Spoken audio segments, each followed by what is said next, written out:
പ്രിയ ഏറ്റവും അധികം ബാധിച്ചൊരു പ്രധാന കാര്യം ഈ ആദ്യ സിനിമയുടെ റിലീസിന് ശേഷം അവർ പ്രിയയെ പറ്റി പറയുന്ന ചില കാര്യങ്ങളായിരുന്നു.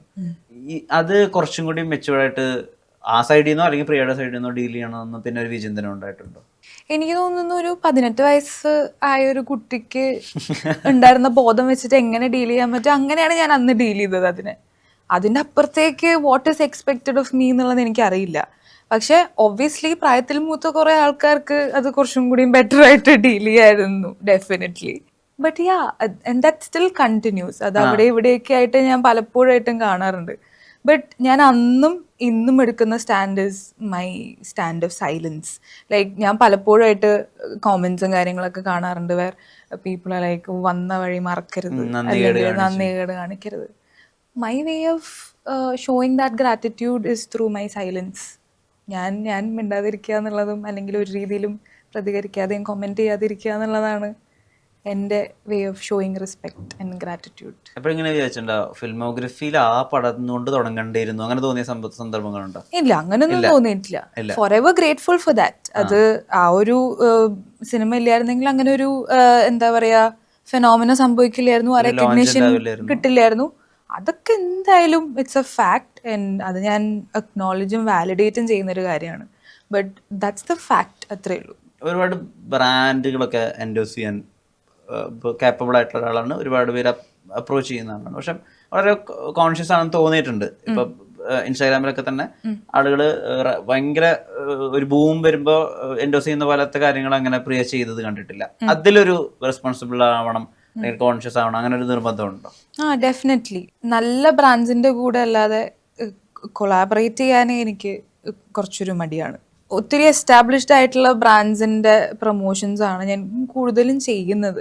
ഓൾറെഡി ആൾക്കാർ അക്സെപ്റ്റ് ചെയ്ത് ഓൾറെഡി അത്രയും അക്സെപ്റ്റഡ് ആയിട്ടുള്ളൊരു ബ്രാൻഡ് ആയിരിക്കും ഞാൻ കൊളാബറേറ്റ് ചെയ്യുന്ന ബ്രാൻഡ്സ്. കാരണം നമുക്ക് പലപ്പോഴും ഈ പറയുന്ന പോലെ നമ്മൾ എൻഡോസ് ചെയ്യുന്ന സാധനത്തിന്റെ ഒത്തന്റിസിറ്റി എന്താന്നുള്ളത് ചിലപ്പോൾ ചെക്ക് ചെയ്യാനുള്ളൊരു ടൈമോ ഒന്നും ഒരു പീരിയഡ് ഓഫ് ടൈമോ ഒന്നും കിട്ടിയെന്ന് വരില്ല. സോ നമ്മളത് ചെയ്യുമ്പം കെയർഫുൾ ആയിട്ട് ചെയ്യണം എന്നുള്ളതാണ് എനിക്ക് തോന്നിയിട്ടുള്ളത്. ഈ ഇൻസ്റ്റാഗ്രാമിലുള്ള ഈ ഫോളോവേഴ്സ്, വെൽ വിഷേഴ്സ്, അവർ പടത്തിലേക്ക് ട്രാൻസ്ലേറ്റ് ആവാത്തത് എന്താണെന്ന് ആലോചിച്ചിട്ടുണ്ടോ? ഇല്ല, ഞാൻ അങ്ങനെ ആലോചിച്ചിട്ടില്ല. Because that's not necessary. No, നമ്മള് ഈ പറയുന്ന പോലെ സോഷ്യൽ മീഡിയയിൽ ഫോളോ ചെയ്യുന്ന ആൾക്കാരുടെ എല്ലാവരുടെയും പടങ്ങൾ നമ്മൾ ഇപ്പം നമ്മളാണെങ്കിലും പേഴ്സണലി പോയി കാണുന്ന ആൾക്കാരാണോ എന്ന് ചോദിച്ചാൽ നമുക്കറിയില്ല. It depends on how the film is doing or how the script or the story is. അതിൽ ഇന്നൊരാളുണ്ട് എന്ന് വിചാരിച്ചിട്ട്, അല്ലെങ്കിൽ പിന്നെ ഒരു ലാലേട്ടനോ മമ്മൂക്കയോ ആയിരിക്കണം ആ ഒരു ഇനിഷ്യൽ പുഷ് കിട്ടണം എന്നുണ്ടെങ്കിൽ. അല്ലാന്നുണ്ടെങ്കിൽ ഈ പറഞ്ഞ പോലെ it all depends on how strong your script is. Content എത്ര സ്ട്രോങ് ആണോ അത് മാത്രമേ ആൾക്കാരെ കൺവേർട്ട് ചെയ്യുള്ളൂ, ഓഡിയൻസിനെ കൺവേർട്ട് ചെയ്യുള്ളൂ. അതല്ലാതെ നമ്മളൊരു സിനിമയിൽ ഉണ്ടിച്ചിട്ട് അവർ പോയി കാണുമെന്ന് എനിക്ക് തോന്നുന്നില്ല. പ്രിയ എന്താ ഭയപ്പെടുത്തുന്നത്? മോശം സ്ക്രിപ്റ്റ് ഉണ്ടായിട്ടൊരു നല്ല സംവിധായകനാണോ, ഒരു മോശം സംവിധായകനായിട്ട് ഉണ്ടാവുന്ന ഒരു നല്ല സ്ക്രിപ്റ്റ് ആണോ? രണ്ടും ബുദ്ധിമുട്ടല്ലേ? രണ്ടും ബുദ്ധിമുട്ടാണ്. കാരണം ചിലപ്പോൾ നമ്മുടെ അടുത്തേക്ക് വരുമ്പോഴുള്ള വിഷൻ മേക്കിങ്ങിൽ പോയാൽ തീർന്നു. അങ്ങനെ അനുഭവം ഉണ്ടോ? പിന്നെ അതല്ല, അങ്ങനെ നേരത്തെ പറഞ്ഞത് ഒരുപാട് സ്ഥലത്ത് പാളിയിട്ടുണ്ട്. സോ നമ്മൾ കാണുന്ന ഇത് രണ്ടും ഒരുമിച്ച് വന്നാൽ തന്നെ വർക്കാവുള്ളൂ എന്നാണ് എനിക്ക് തോന്നുന്നത്.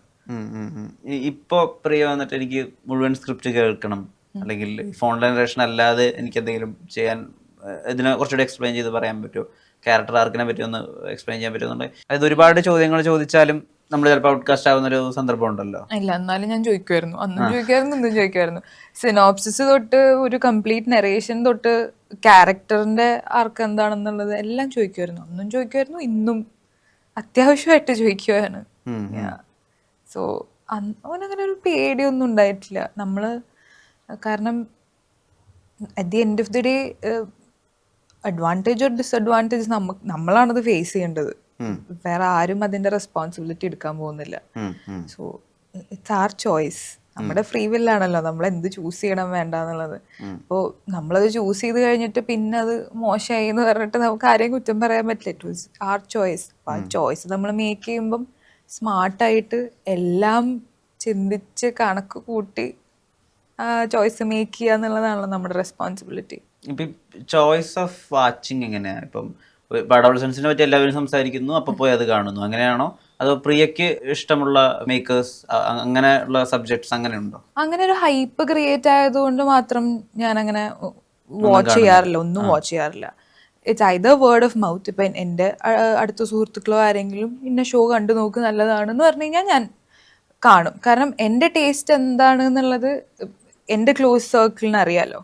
അപ്പം ഞാൻ എന്ത് ടൈപ്പ് ഓഫ് മൂവീസോ സീരീസ് ആണ് കാണാൻ താല്പര്യപ്പെടുന്നത് എന്നുള്ളത് അവർക്കറിയാം.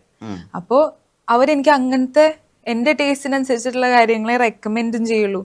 അല്ലാത്തത് ചിലപ്പോൾ കടിച്ചാൽ പൊട്ടാത്ത കാര്യങ്ങൾ ഞാൻ കാണാനിരുന്ന് കഴിഞ്ഞാൽ അതെന്നെ കൊണ്ട് കംപ്ലീറ്റ് ചെയ്യാൻ പറ്റില്ല.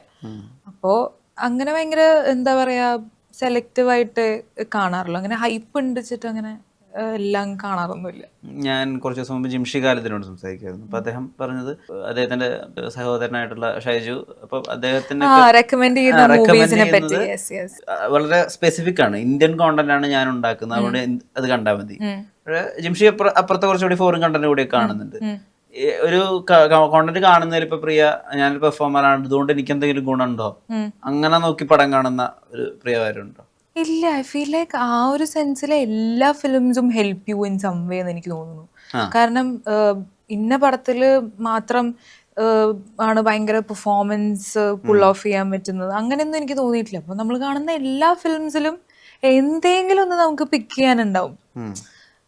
ഇപ്പൊ ചിലപ്പം ഏതെങ്കിലും ഒരു സിനിമയില് എന്താ പറയാ ഭയങ്കര ഈസി ആയിട്ട് ഇമോട്ട് ചെയ്യാൻ പറ്റുന്ന, ഇപ്പം ഈ പറഞ്ഞ പോലെ ചിത്രമ്പലത്തിലൊരു നിത്യ മേനൻ ചെയ്തൊരു ക്യാരക്ടർ നമുക്ക് പുറത്തുനിന്ന് കാണുമ്പോൾ ഭയങ്കര ഈസി ആയിട്ട് തോന്നുമായിരിക്കും. പക്ഷെ അതിന്റെ nuances are difficult. At the same time ഇപ്പൊ ഈ പറയുന്ന പോലെ എന്താ അവാർഡ്സ് വിൻ ചെയ്ത് ഇപ്പൊ ഒരു സബ്സ്റ്റൻസ് പോലത്തെ ഒരു ഫിലിമില് ഡെമി മോർ ചെയ്യുന്ന ക്യാരക്ടർ ആണെങ്കിൽ അത് ആ എക്സ്ട്രീമിലാണ്, ഇത് ഈ എക്സ്ട്രീമിലാണ്. പക്ഷെ again nuances are very important. ഇപ്പൊ ഏത് കൈൻഡ് ഓഫ് ഒരു ഫിലിം കാണുമ്പോഴും നമുക്ക് ആ നുവാൻസസ് എന്തെങ്കിലുമൊക്കെ പിക്ക് ചെയ്യാനുണ്ടാവും. സോ ഞാനെല്ലാം എനിക്ക് കാണാൻ ഇഷ്ടമുള്ള എല്ലാം കാണുന്ന ഒരു ആളാണ്. അത് നമുക്ക് ഹെൽപ്പ് ചെയ്യുന്നുണ്ടോ ഹെൽപ്പ് ചെയ്യുന്നില്ല അങ്ങനെയൊന്നും ചിന്തിക്കാറില്ല. ഈ ലോക സിനിമകൾ നിങ്ങൾ കണ്ടിട്ടില്ലേ? അങ്ങനെയൊക്കെ നടക്കുന്ന ഡിസ്കഷൻസ് ഉണ്ടല്ലോ. ഇപ്പം ഈ ആക്ടർ ആയാലും തന്നെ പടങ്ങളൊക്കെ കാണണം. ഇപ്പം ആലിയ ഭട്ടൻ്റെ ഒരു ഇന്റർവ്യൂ വന്നിട്ട് അവർ കരിയറിൽ വന്നിട്ട് കുറെ കാലമായിട്ട് അവർ ഗോഡ് ഫാദർ കണ്ടിട്ടുണ്ടായിരുന്നില്ല. ഗോഡ് ഫാദർ കണ്ടിട്ടുണ്ടോ? കണ്ടിട്ടുണ്ട്. അങ്ങനെ നീ ആക്ടറാണോ, നീ ഇത് കാണണം അങ്ങനെ ആരെങ്കിലും റെക്കമെൻഡ് ചെയ്തോ അല്ലെങ്കിൽ പറഞ്ഞ പടങ്ങളുണ്ടോ? ആ പിന്നെ ഇഷ്ടംപോലെ ഫിലിംസ് ഉണ്ട്. പക്ഷെ അങ്ങനെ ആരെങ്കിലും പുഷ് ചെയ്താൽ ഞാനത് കാണൂല, അങ്ങനെ ഒരു പ്രശ്നമുണ്ട്. അതെ, കൊറേ ഇങ്ങനെ പറഞ്ഞുകൊണ്ടിരുന്നാൽ ചിലപ്പോ ഞാനത് കാണില്ല. അപ്പോ അങ്ങനെ ഒരു പ്രശ്നമുണ്ട്. പക്ഷെ ഈ പറഞ്ഞ പോലെ ഇങ്ങനെ ക്ലാസിക്സ് ഒരുപാട് പടങ്ങൾ ആൾക്കാർ റെക്കമെൻഡ് ചെയ്തിട്ട് പിന്നെ എനിക്ക് തോന്നുമ്പോ ഞാനിരുന്ന് കാണും. അത് എന്തായാലും എന്റെ വാച്ചിങ് ഇറ്റ് എന്തായാലും കാണും. ഈ അടുത്താണ് ഞാൻ ഷൈനിങ് ഒക്കെ കാണുന്നത്. അപ്പം അങ്ങനത്തെ കുറെ ക്ലാസിക് ഫിലിംസ് റെക്കമെൻഡ് ചെയ്തിട്ട് ഇങ്ങനെ മടി കാരണം ഇങ്ങനെ മാറ്റി വെക്കും. പിന്നെ എന്തായാലും എന്റെ വാച്ചിങ് ഇറ്റ് കാണും. ഓരോ വട്ടം കാണുമ്പോഴും ഓരോ പെർസ്പെക്റ്റീവ് കിട്ടിയിട്ടുള്ള പടം ഏതാ? ഓരോ ഏജിൽ നമ്മൾ കാണുമ്പോഴും ഓരോ പോലെ തോന്നുന്നു.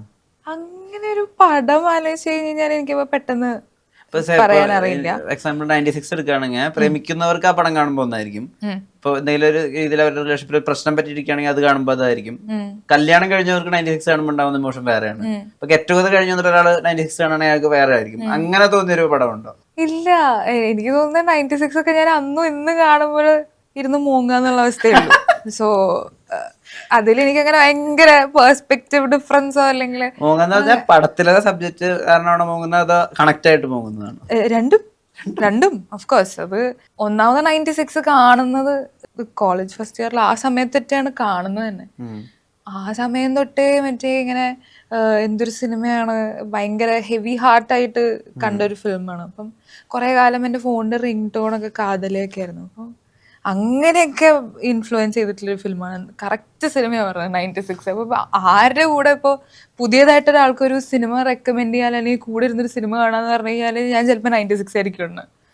എനിക്കിപ്പോഴും ബോംബെയിലുള്ള ഫ്രണ്ട്സിനൊക്കെ ഞാൻ ഇരുന്ന 96 കാണിച്ചു കൊടുത്തിട്ടുണ്ട്, തമിഴ് അറിയാത്ത ആൾക്കാർക്ക്. അവരിങ്ങനെ സബ് ടൈറ്റിൽസും വായിച്ചിട്ട് ഓക്കെ അങ്ങനെ വരെ ഉണ്ടായിട്ടുണ്ട്. സോ പേഴ്സണലി കണക്ട് ചെയ്യുന്നൊരു ഫിലിമാണ്. അപ്പൊ എന്തൊരു ഫിലിമാണെങ്കിലും ഐ ഫീൽ ലൈക്ക് ഞാൻ അതിനെ ഇങ്ങനെ ഭയങ്കരമായിട്ട് കീറി മുറിച്ച് ഇതിലെങ്ങനെ പെർസ്പെക്റ്റീവ് ഡിഫറൻസ് അങ്ങനെയൊന്നുമല്ല.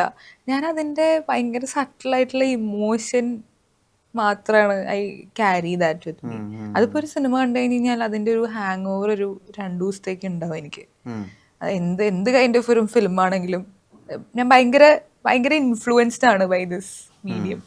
ഭയങ്കര ഐറോണിക് ആണ് me being an actor saying that you know നമുക്കൊരു ആ ഒരു ഫാന്റസീന്റെ ഇതിന്റെ ഒരു തിൻ ലൈൻ ഉണ്ടല്ലോ, അത് ആസ് എൻ ആക്ടർ എനിക്ക് പോലും ഇല്ല എന്നുള്ളതാണ്.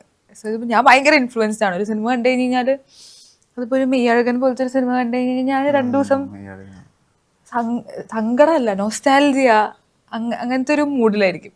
മറ്റു സിനിമ കണ്ടു കഴിഞ്ഞാൽ അതിപ്പോൾ നല്ല സിനിമയാണെങ്കിൽ ശരി, എന്താണെങ്കിലും ശരി, പിന്നെ അടുത്ത 2 ദിവസം അതിൻ്റെ മൂഡിലാണ്. സോ ഞാൻ അങ്ങനെ ഭയങ്കര കീറിമുറിച്ച് പേഴ്സ്പെക്റ്റീവ്സ് കണ്ടുപിടിച്ച് എന്താ പറയുക സബ്ജക്റ്റ് അങ്ങനെ നോക്കുന്ന ഒരാളല്ല. അതിൻ്റെ ആയിട്ടുള്ള ഒരു ഇമോഷൻ ഉണ്ടല്ലോ ഒരു ഫിലിമിൻ്റെ, അത് മാത്രമേ ഞാൻ എടുക്കുള്ളൂ.